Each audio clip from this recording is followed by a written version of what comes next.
Once you've built a project schedule, you can do one of two things with it. First, you could use it to watch your project go in the toilet. Because if you use it improperly, it will eventually record all of your failures and show you how your project and your profit went down the drain. Or you could use it to navigate your project right into the success column.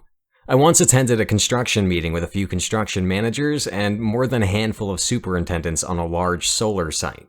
The prime contractor was a large nationally recognized solar contractor. They had a construction scheduler who flew into the site about every 2 weeks to update a very impressive critical path schedule full of activities with forward and backward pass calculation, KPI, milestones, resource leveling, and contingencies. Not one person in that room could understand it.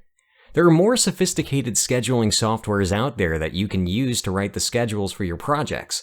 You can use them to create the most complex, sophisticated tribute to yourself that mankind has ever seen, and then use it to watch your project go in the toilet.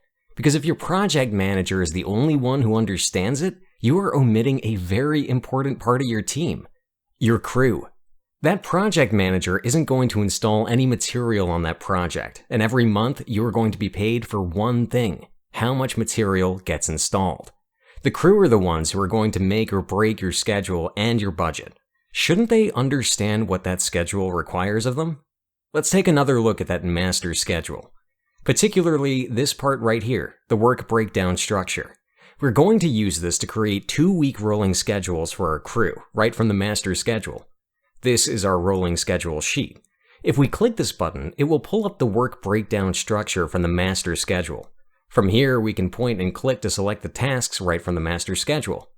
We're going to assign the tasks for the underground feeder conduit and the underground branch conduit. As you can see, each phase requires a 3-man crew. Let's select the tasks for the underground feeder conduit phase. Once the schedule for the first worker is complete, we're going to copy it to 2 other workers on the crew. We do that by clicking Clone a Schedule here. We'll select our first worker as our source schedule and the other 2 workers as our destination. Then we'll select Confirm Clone. The hours per task are calculated by multiplying the hours per task by the average labor rate used in the estimate to determine a task budget.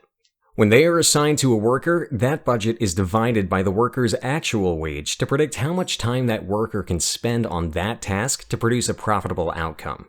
When the task is assigned to more workers, the crew average labor rate is used to determine available task hours, and the available hours for the tasks are adjusted to meet the crew average labor rate.